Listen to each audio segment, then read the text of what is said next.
And we're off. Hi, everyone. Welcome back. Episode 550 of the All Dolphins podcast on this Monday, September 1st, Labor Day. We're outside. It is buckets of yucky out here in good old South Florida. But we're going to get through it. Chris Perkins and I. Chris Perkins from the South Florida Sun Sentinel, kind enough to join me once again. Perk, how are you? Long time no see. Couple of hours, maybe. Yeah. We're getting closer to September 7th, baby. I get more excited.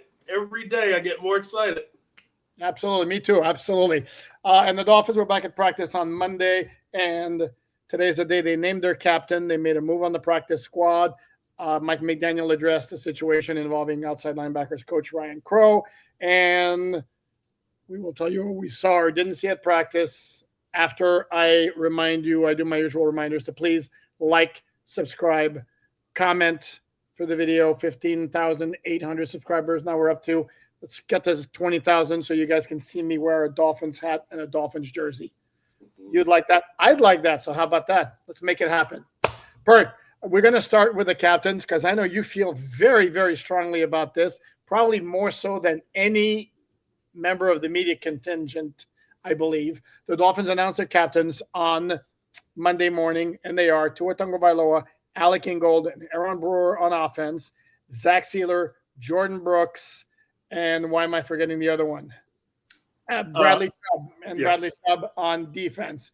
And Chris Perkins is very, very happy with the fact that one of the players who is not a captain this year is Tyreek Hill. Perk, why is that so important to you, my man? Because it represents an attitude change, maybe a mindset change for the team that foolishness will not be tolerated any longer. Tyreek has been a captain for the previous 3 years. He's been acting a fool pretty much for the previous 3 years. And I mean, it's off the field stuff. With the boat marina captain in North Miami on Miami Beach, the social media influencer, the incident outside being detained by police before last year's season opener, trolling fans, the I'm out speech after last year's season finale, having police called to his house. It's a lot of stuff that you don't need somebody like that representing your team at that level. It's a player vote. And I'm glad to see that the players voted, we aren't going to tolerate this. I'm a big Tyreek Hill fan. Tyreek Hill, as I said today in my column. Don't say it. No, this is different. Tyreek Hill is better at his job than anybody in that organization. Steve Ross, Chris Greer, Mike McDaniel, Tua, anybody, scouts, coaches, he's better at his job than anybody in that organization. He's essential personnel, but you need to draw some lines, and the Dolphins players did that with that vote. I'm glad that they voted the way they did. Yeah, and I gave you a hard time. I don't disagree with anything you just said. And the thing with Tyreek Hill, he's always been a very hard worker. Yep. When it comes to getting ready on the field and all that, the guy practices like a maniac. And if you look at his body, that's somebody who takes care of his body. Now, the behavior flat out has not been captain-like, and a lot of it, as you mentioned, was off the field. And last year, the whole thing. And to me, the I'm out, bro comments, if you know Tyreek, it was so insanely guy speaking out of frustration. And for those who want to point out pulling himself out of the game against the Jets after – I don't know, like the third quarter or whatever it was. I've said this before. I'm going to say it again. To me, the failure there was not alerting his teammates. This is a guy who played hurt the entire year. He had a wrist injury that required offseason surgery. So it's not like he was like putzing around, but you got to tell your folks, listen, look at the scoreboard. Denver's kicking the crap out of Kansas City. Sadly, we're done. We're not making the playoffs. I played her the whole year. And this is where I'm going to push back on those who are quickly going to say, well, other players playing hurt. It's a difference between playing hurt and playing injured. Yeah. Okay, when you have an injury that requires surgery, that's the difference. So to me, the big deal, again, as far as I was concerned, was he didn't alert his coaches that he was pulling himself out. So anyway, I want to talk about Tyreek because Tyreek is now one of the captains the focus should be on the guys who were the captains. And if we heard Chris Greer's comments last week, the fact that Jordan Brooks and Aaron Brewer wound up being two of the captains absolutely should have been seen as a slam dunk, because he singled them out as two guys who really stood out. I think they got the captains correct this year, and there's no slacking among these 6 players. They bust their butts the whole time. They don't get in trouble off the field. They set a good example. Bradley Chubb is a guy who didn't even play last season. Mm-hmm. He was out with the knee injury. That's how hard he's worked. That's how much they respect him. Aaron Brewer and Jordan Brooks are only in their second year on the team. That's how hard they worked last year. That's how much their teammates respect them. And then Zach Sealer, Tua, and Alec Ingold, we know the story with them. They always bust their butts. And so that was demonstrated or displayed in the player vote. I have zero problem with any of those selections. The players did a great job. And I've written that earlier in the offseason that it appears that things are taking a turn for the better with this team.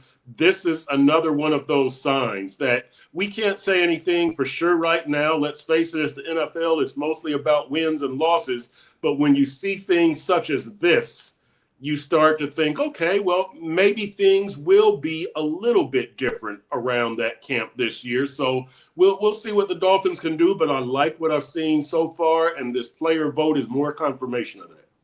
Yeah, I will second that in saying that I don't think there's any question that the Dolphins' number of players who are kind of looking out for themselves more than they're looking out for the team has been drastically reduced. Yep. I think Tyreek probably still falls in that category because he wants his money and he wants the spotlight. Outside of him, though, I mean, Jalen Ramsey was a guy who was looking out for Jalen Ramsey. Javon Holland, to me, gave off kind of those vibes. And I'm not going to start going through the roster, but there may have been a couple more as well. I think this year the Dolphins certainly have more of a group that's all swimming in the same direction, so to speak. And whether that makes any difference or, in the wins and losses, it certainly can't hurt either.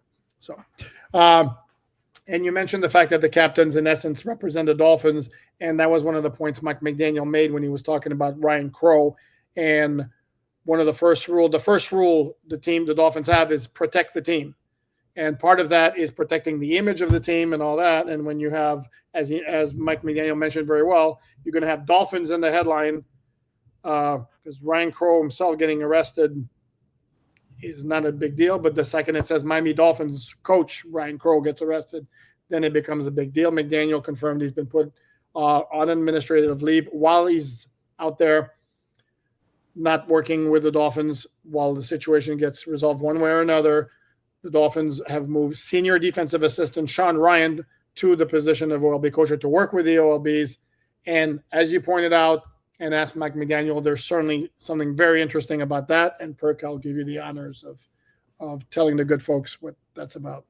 Yeah, this is the first time that Sean Ryan has worked on the defensive side of the ball in his NFL career, and I believe in his college career also. Mm-hmm. I think it's an interesting choice. He just became – if I'm not mistaken, he's got 13 years of NFL experience, or maybe this is his 13th year. All the previous years were on the offensive side of the ball except for last year, when he became a defensive assistant with the Dolphins. So, I believe it was Jordan Brooks or Bradley Chubb who pointed out that this is interesting because he's a former quarterbacks coach, mm-hmm. and now he's going to coach guys who attack the quarterback. So he's going to have interesting perspective. And I agree with that 100%. It's just that when you're coaching possibly the most important position group with the team, and I know quarterback is very important, right? Maybe the second most important position group, I should say. Really? Well, the edge rushers, just because of their depth and their hold on. and But you're saying the second best position group on the Dolphin roster? Absolutely, but most important to me, and this is the point I was going to make. I'm sorry. Go ahead and finish. Okay, no, go ahead.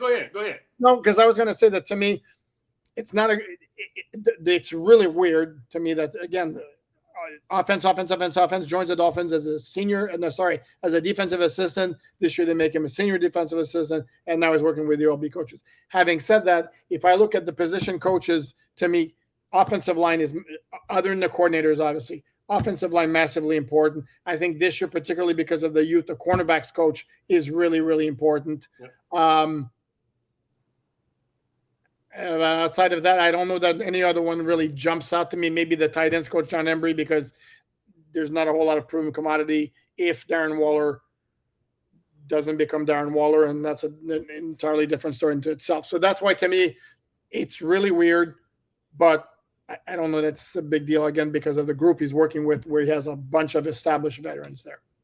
Yeah, I say that because these are the guys who have to move the needle for the Dolphins. You know, cornerback has an excuse, tight end has an excuse, edge rusher, there's no excuse. You got Chubb, Phillips, Chop, Judon.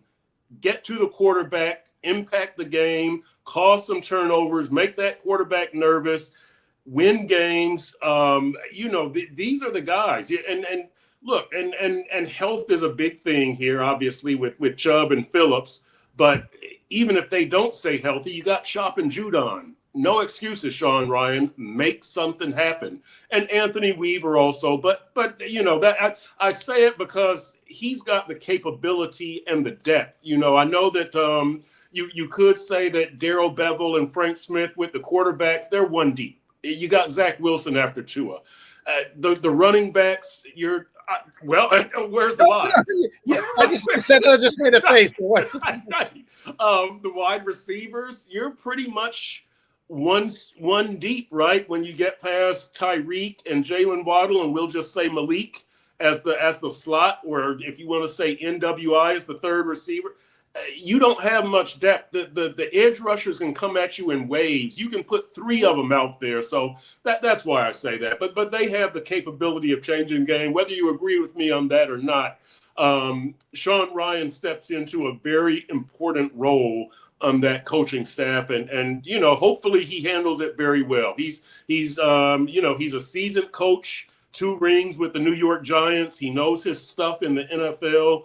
It's an interesting choice of Sean Ryan as opposed to anybody else on that staff. And I haven't even looked to see what the other options were, or if anybody else has coached outside linebackers. But obviously, you don't want to disrupt 2 position groups here, right? You don't want to take your Joe Barry, who coaches the inside backers, and move him to outside, and now 2 position groups will have a new coach. So I think they did it with minimal disruption to the coaching staff. Sure. I guess another option would have been assistant linebackers coach Matt O'Donnell. This one is fine. And to me, as I was joking during practice, it's like his job is not very difficult. Chop, Jalen, Bradley, Matthew Judon, see that quarterback over there? Get him. And remember to set the edge once in a while. That's so, I kid. Obviously, it's not like that, but right.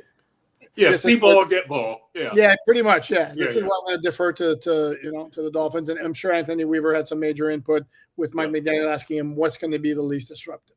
And obviously, this will be a situation to follow as developments, occur with Ryan Crow in this situation. And going back to the captain real quickly, I wanted to point that out that the Dolphins have 6 team captains this year, and Mike McDaniel told us that there was a wide gap in terms of the vote getters from those 6 to the rest of the group. And in case you're wondering, it's the lowest number I think we've had under Mike McDaniel. It's been 7 and 8 in the past. It's a high number compared to other teams. The Steelers have 4, including only 1 on offense, and that 1 is Aaron Rodgers. And the Buffalo Bills, by the way, have 2 captains. They have Josh Allen on offense, and they have Terrell Bernard on defense. So there is no set number for the amount of captains you want to have. Dolphins have 6, which is a good number to me. In this particular case, it's more about quality than quantity, and I think the Dolphins have 6 good options right there. So, roster move on the practice squad, just to be thorough. The Dolphins brought back Isaiah Johnson, who had been waived when the Dolphins signed Kendall Lamb to the roster. He cleared waivers, became available to make room. The Dolphins waived cornerback DJ Adams. who looked the part. I mean, he's certainly got the really long body for a cornerback, but obviously Dolphins prefer Isaiah Johnson, who's also got a very long body. And speaking of which, got my first look up close at Julian Juju Brents. Big dude for a cornerback. I mean, holy moly. I think he's listed at 6'2", and he's all of it, if not very long arms as well. It'd be interesting to see what kind of role he plays, how quickly he can get, what's the word I'm looking for, assimilated into the system and all that. Wouldn't surprise me if he were inactive for his first game with the Dolphins, considering he just got here. But obviously, we shall see over there. Any thoughts on any of this? No, they're searching hard for a cornerback, and they've got to get these guys up to speed so quickly. Jack Jones is almost a seasoned vet when you consider Rasul Douglas and Juju Brents being on the 53 also. So they've got to coach these guys up. Matthew Arujo has got his work cut out, and at the cornerbacks coach, and then Anthony Weaver also as the defensive coordinator. You've got to get these guys up to speed very quickly. As a matter of fact, if I'm not mistaken, the first three coaches that the Dolphins face, Shane Steichen of the Colts, Mike Vrabel of New England, and Sean McDermott of Buffalo, all beat Mike McDaniel the last time they played him. Sean Steichen last year, Mike Vrabel in 2023 when he coached Tennessee, and then Sean McDermott the last 6 times. So, they've got to get these cornerbacks coached up because these other coaches apparently know Mike McDaniel and his tactics pretty well. Couple of other things as well. We should tell you, for those who like to keep track of these things, there's some jersey number changes for the Dolphins. Taj Washington has switched from 7 to 84. Used to belong to Erika Zukama. Dolphins had 2 number 7s during training camp, Jason Sanders being the other. Jason Sanders is on IR, so I guess technically Taj Washington still could get 7, but Sanders likely is going to come back and has been around. So the other one, Tyrell Dotson went back to number 25, which he apparently wore in college. I know he also wore it at one time with the Buffalo Bills, who now, and that means Dante Trader Jr. switched to 11. And this is interesting. Dante Trader Jr. has not played one regular season game yet, and he's already on his 3rd number because he started off as 29, gave it up to Minka, moved to 25, gave it up for Tyrell Dotson. Outside of that, the new kicker Riley Patterson is number 47. Juju Brents is number 32, which belonged to Patrick McMorris, who's now on the New York Giants practice squad. Quick history lesson here, because I'm detecting a renewed enthusiasm for that from the viewers. So, and we aim to please over here. Last time the Dolphins faced the Indianapolis Colts in their regular season opener, there was something very significant that happened in that day. It was in 1998. And what was significant was it was the first NFL game of one Peyton Manning. Wow. How about that? How about that? I have to look it up, the exact number. Dolphins won that game, I want to say 24-15, and they made it a very difficult afternoon for Peyton Manning, who I believe threw 3 picks, and I'm double-checking right now to see if it was 3 or 4 picks. But anyway, that's the last time the Dolphins opened against the Colts. They also opened against the Colts the previous year. Want to say they won 16-10. I'm going off the top of my head right now, and I should probably do the research first before I yap about the history lesson. But so anyway, that's it for that. Practice report. What's going on with Darren Waller, Perk? Please help me. What's going on with Darren Waller? By the way, before you jump in and tell the folks, there is no injury report, no participation report. That comes out for the first time Wednesday. So I ask again, Perk, enlighten the folks why I would ask what's going on with Darren Waller. I don't know. Next question. I can expound on that. I still don't know. Next question.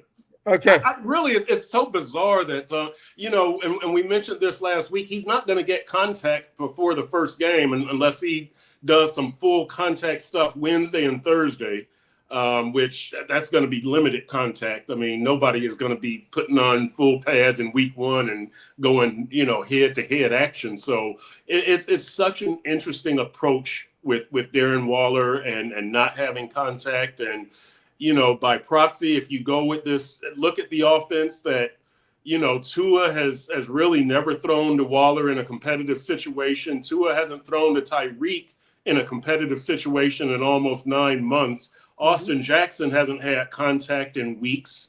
Devon Achane hasn't had contact in a couple of weeks. And so it's just going to be interesting to see how this all meshes on Sunday with this offense that, like, you've got so many moving parts and unknowns and untesteds, and it's been a long time since it's been tested together that I really wonder what this offense is going to look like on Sunday. Yeah, and the origin of my question to Perk was this. This is what we observe. We're in regular season mode now, so we watch about the first 20 minutes of practice, which is usually stretching and a couple of other periods, which usually involves special teams work and then some position group stuff. Well, Darren Waller was out there for stretching. Then they split up into positions, and we got some tight ends doing some work with offensive linemen, some blocking stuff. Darren Waller's not there. He's gone inside. Then we go outside, check out what's going on. Darren Waller shows up, and he's working on conditioning stuff on the side while the receivers and tight ends go back inside. And it's like, what's going on here? This is why I brought up the question of it's weird. And during the time we were there, Tyreek Hill and Devon Achane also did pretty much a strictly conditioning work. Then Jordan Brooks told us after practice when Perk asked him, why the hell was Tyreek Hill not a captain? I'm so sorry. I did. I got chastised by the media. That was the first question Jordan Brooks got. I have no tact sometimes. I just there was this little lull. Jordan Brooks was up on the podium and nobody said anything, so I was I'll hit him with my Perk questions, and there was no tact, no easing into it. I'll apologize to Jordan Brooks. Very tactless on my part, but he did say, "Go ahead." No, and in your defense is like. The obvious question to Jordan Brooks when he came up is, what's it mean to you to have been selected the captain? I was like deferring. I don't ask a ton of questions at these media sessions. I should have eased into it. Sorry? I should have eased into it. I should have asked the guy about himself rather than just bam. What about Tyreek? Well, but again, if that was on your mind, there were like 10 other people there. Nobody else jumped in. I was deferring to somebody else, and eventually I was like, okay, I'm going to ask it, and then you beat me to it, and went with we were Tyreek. Anyway, Jordan Brooks mentioned, as did Bradley Chubb, and I think also Aaron Burrow probably said the same thing. I don't even know if he was asked, that it doesn't matter. And Mike McDaniel said you can be a leader without being a captain and all that. And then Jordan Brooks pointed out that Tyreek had a touchdown during practice, which would suggest obviously he did some teamwork with the offense. So, but we don't know the extent of it. Again, we do not have an official practice participation until Wednesday, at which time, if there's something physically going on with Darren Waller, we will know, because the Dolphins will have to include it. For now, we don't know.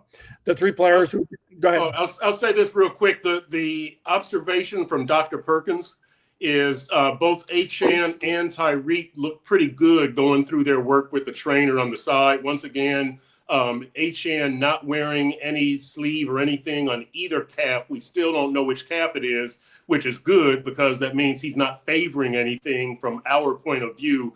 And then with Tyreek and the oblique injury, he seemed to be able to bend in all directions. He was bending over and bending to the side with the trainer. He was running and stopping and starting again. So I have no reason to believe that either of them won't take the field. Well, they should both take the field on Sunday. That's the easier way to phrase it. As Mike McDaniel has said all along, they should both be ready for the season opener on Sunday. And if they don't, you can voice your complaints to @Chris Perk on social media. Dr. Perkins for these. Oh, sorry, Dr. Chris Perk. Or at the Sun Sentinel at sunsentinel.com. Remember, he's not a doctor. You just play one on TV. Or play one on this podcast, yes. Yeah, there you go. I agree with you. I don't think there's going to be an issue. 3 players did not practice on Monday. They were cornerback Ethan Bonner, dealing with a hamstring injury. Running back Jalen Wright, who, remember, Mike McDaniel told us has a timetable of September-ish. We are still in September, but I'm going to guess it's more middle-ish, September-ish than early-ish September. Very nice. I know I get stupid sometimes. Sorry. And the other one that wasn't there was wide receiver D. Eskridge. Do not know the nature of his injury. But we saw him out there working with trainers today. No, we did. Yeah.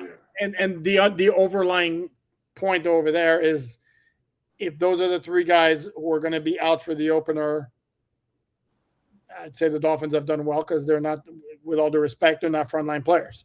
They're more back of the depth chart guys. So it's obviously more important that Achane be in the lineup, that Tyreek be in the lineup, that Austin Jackson be in the lineup. And all indications are that it's looking good for all of them. As far as Darren Waller is concerned, I am done guessing. I don't know.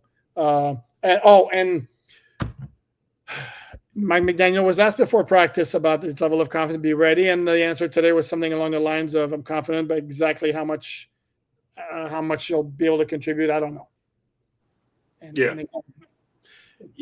just don't see how he's going to be able to play like 50 snaps or whatever. Offenses usually get between 60 and 70 snaps a game.